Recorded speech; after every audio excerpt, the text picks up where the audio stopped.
YouTube. Thanks for watching the CB vlog. If you liking these vlogs that we're putting out there, go ahead and hit subscribe to help us out down below. If you want to help us out even more, you can check us out at patreon.com/commandersbrew to help us actually make this show and get some cool rewards in the process.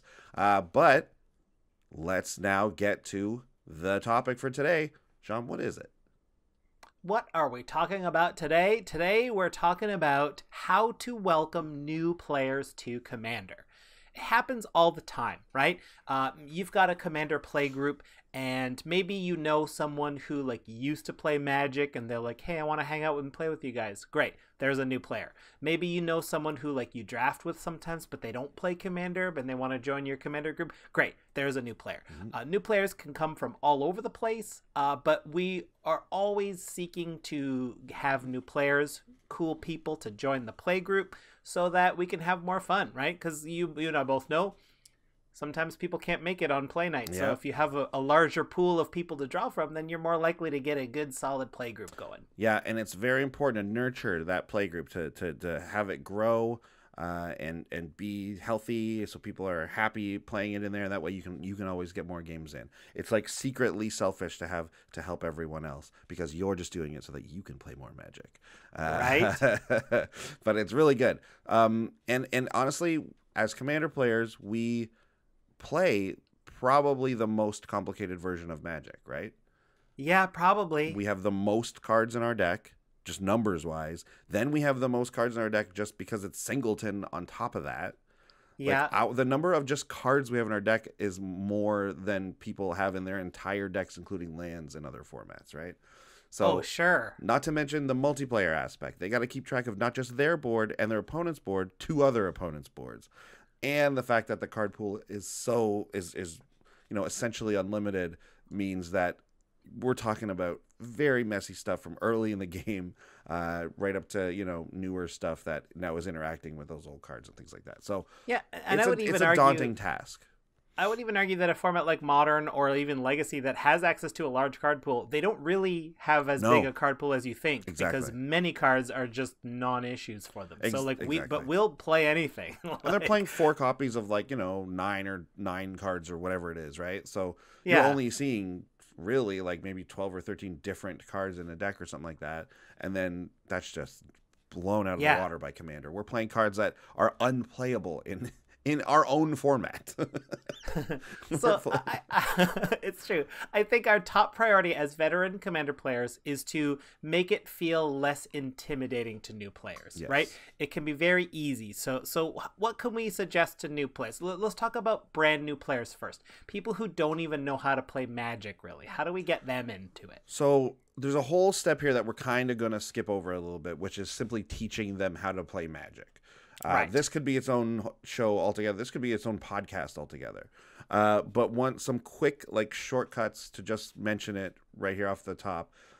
Duels of the Planeswalkers was one of the best ever things that they created, and I feel like they didn't even know it, because that's how we've taught in air quotes, just about everyone that's come in that's new to us. We've sort of been like, here, play this app for a while, and then once you have a basic knowledge of the rules, then we'll teach you some more of the in-depth stuff.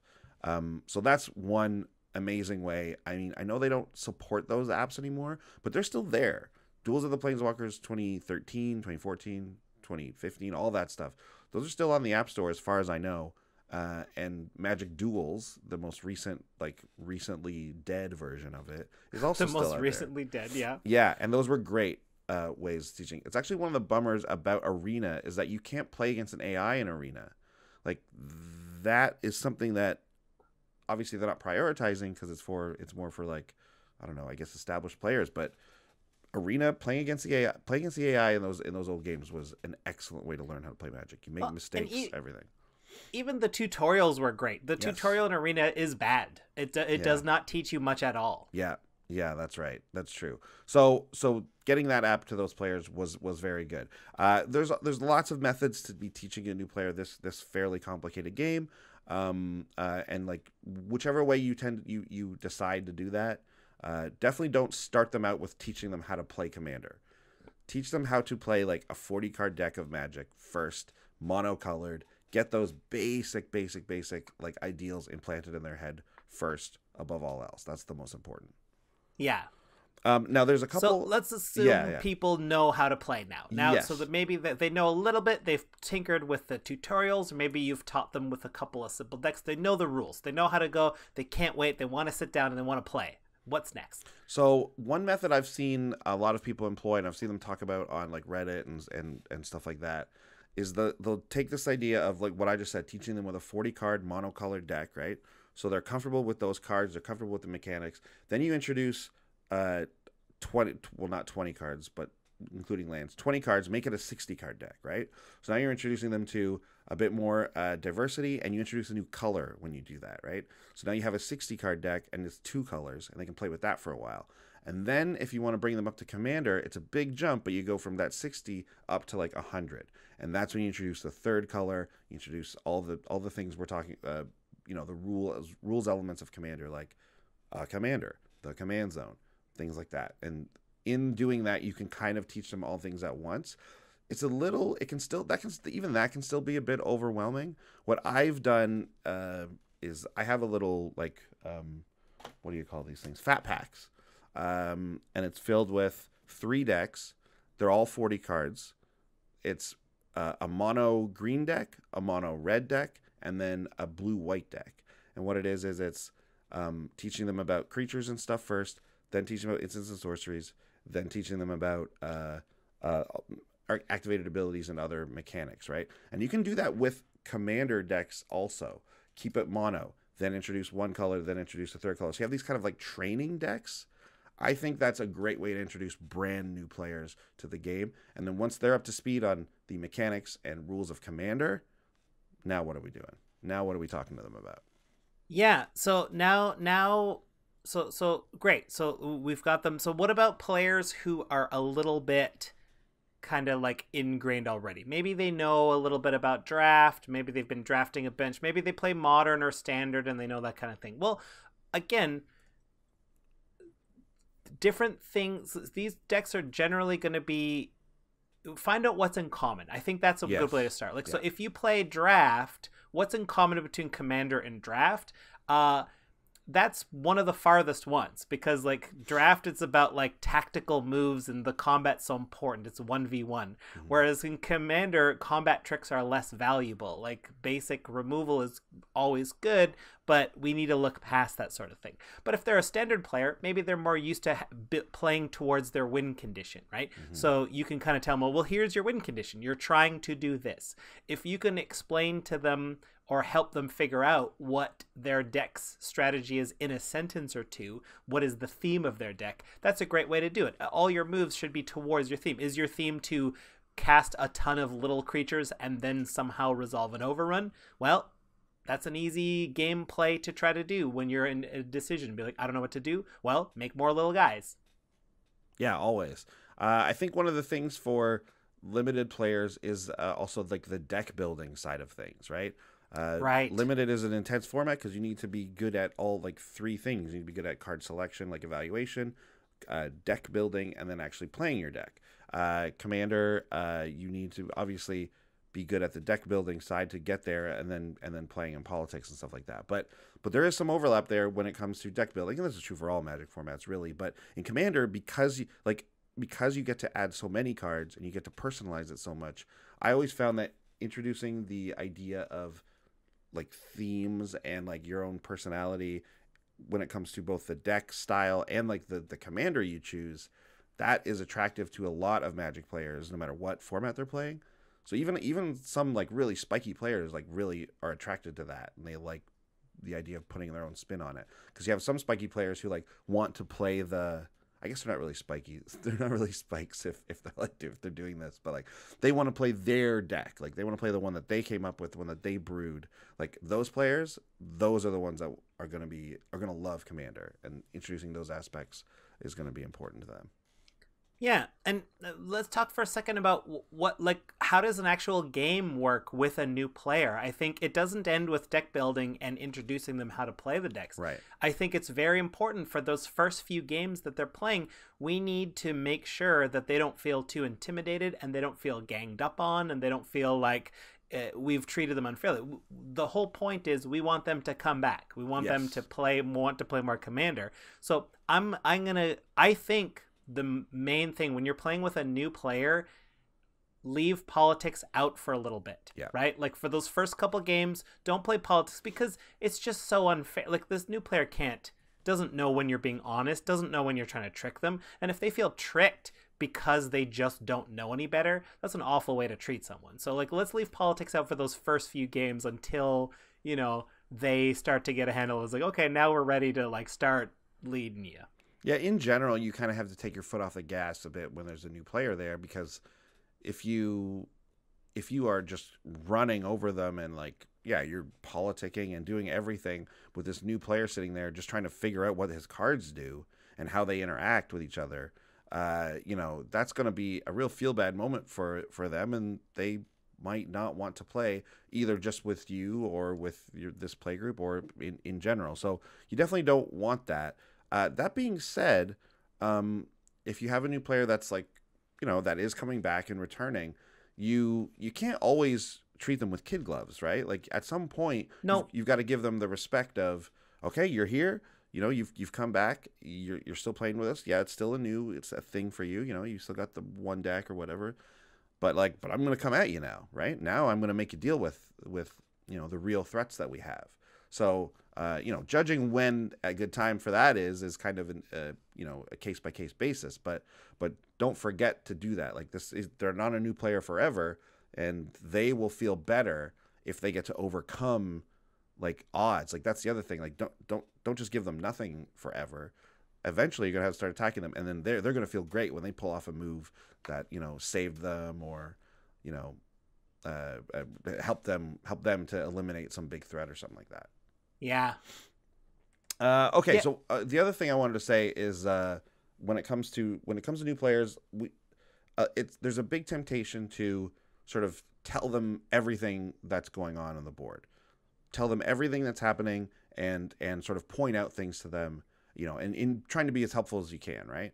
I always tell new players to just focus on focus on what you're doing, focus on what your board is doing, and then if something's really, really bad, or you know, the other players at the table are concerned about it, you know, this guy's got a Blightsteel Colossus or something, we'll let you know, we'll tell you, and like Sean said, in like an honest way, right? But overall, avoid playing for them.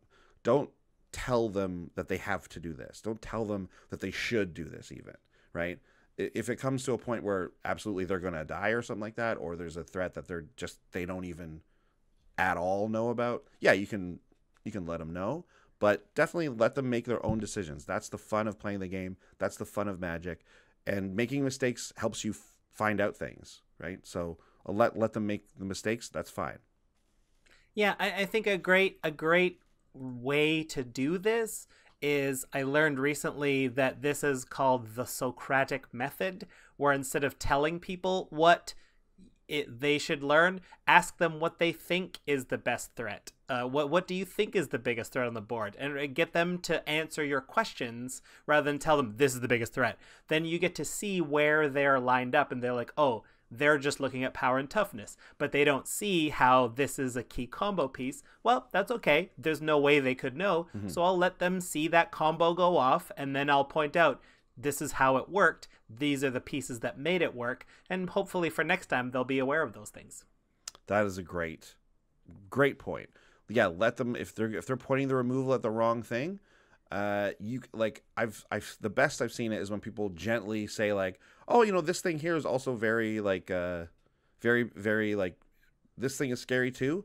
But if that's what you want to destroy, absolutely go for it. Like if that's what you think is the worst, like don't tell them not to do something, essentially, right?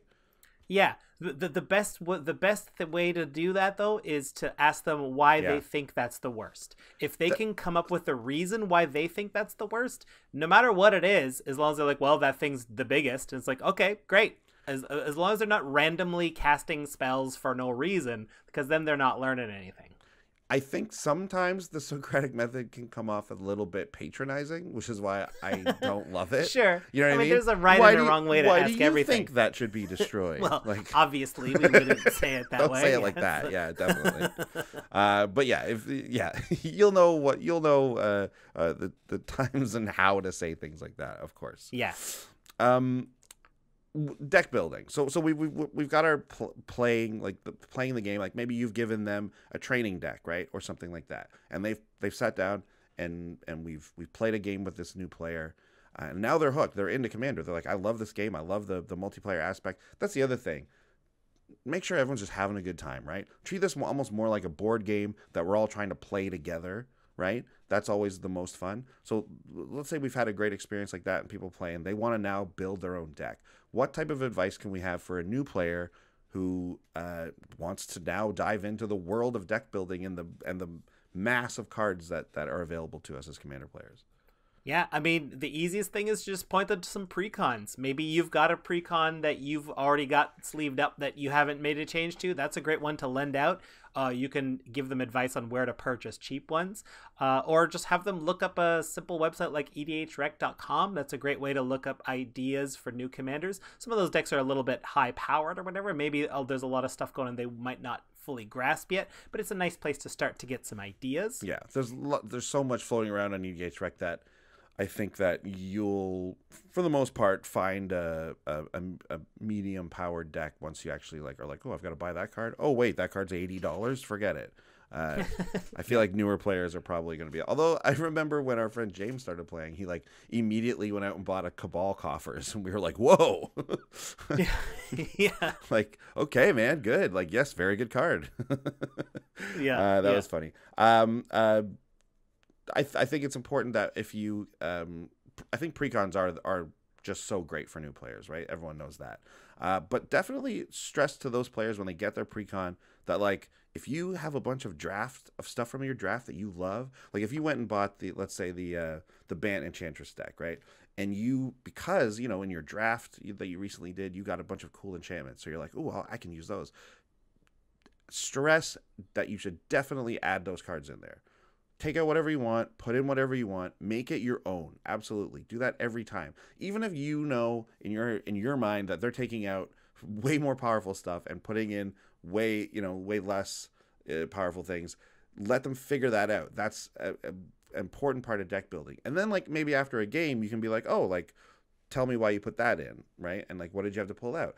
These are the things that stick in my mind. I remember when I started playing, Sean, you did this to me a lot, where you would ask me why you did this Socratic thing, where you're like, why did I think this was better than this, right? And then I'd have to actually think about it more than just well, I don't know, it's cool, it gives me life, I had to actually think why would this be better than this thing? And that's an important lesson for Magic players, is if you're adding something to your deck, what are you taking out? Are you actually helping it when you do that? So it's good for lessons wise. It's also good for personalizing, though. If they love that card and they want it in there, by all means, put it in there, because you're going to remember that one card that you added. And when it comes up, you're going to feel great about it when you actually get to play it. Yeah, great. And of course, listen to the Commander's Brew. We got a lot of fun deck ideas, right? Yeah. We could inspire you to some cheap cards, lots of stuff. Yeah, man, listen to our podcast. Yeah, listen to our podcast specifically. And of course, there are a lot of other great content, a lot of other great content out there that's really helpful for new players, right? So definitely check out all the great Commander content out there. Yeah, for sure. Anything else we want to say on the topic? Yeah, one quick thing is that I think it's very important and good for us as established players to have a beginner new player deck. Have a deck that you have that's maybe a little lower powered, that's more fun, maybe even a style that you don't normally play, and have that ready for when a new player sits down and joins your play group and plays, because you don't want to run them off with the crazy super combos. Of course, you can always hold stuff back in your hand to not, be so intimidating, but having a low powered deck like that is really fun, because you do get to then still play to your full potential. You still get to try and, eke out all the little advantages you normally do in a Commander game. It's just that you've lowered the power of your deck so much that it's not going to scare off any new players. I think that's it's a fun thing to brew, and it's going to make for a better game, I think. Agreed. As we said at the top of this discussion, we don't want to intimidate new players out of the game. If they bring a deck that they're so happy and proud of, and then it does nothing because everyone just like trounces them, that's a deterrent. They might not want to come back. Yeah. But other than that, that's our little guide to welcoming new players to Commander. Yeah. So we'll see everyone next week on the CB vlog. Bye. Bye. Big thanks to all our patrons who make these episodes possible. Yeah, and if you want to check out more comedy videos, check out our Brews News playlist. Make sure you follow us on Twitch TV to see when we play live. If you want to chat with us, head over to Twitter. We're at Commanders Brew. And please hit subscribe to ding the bell and find out when we got new stuff coming out. See you next time. Bye.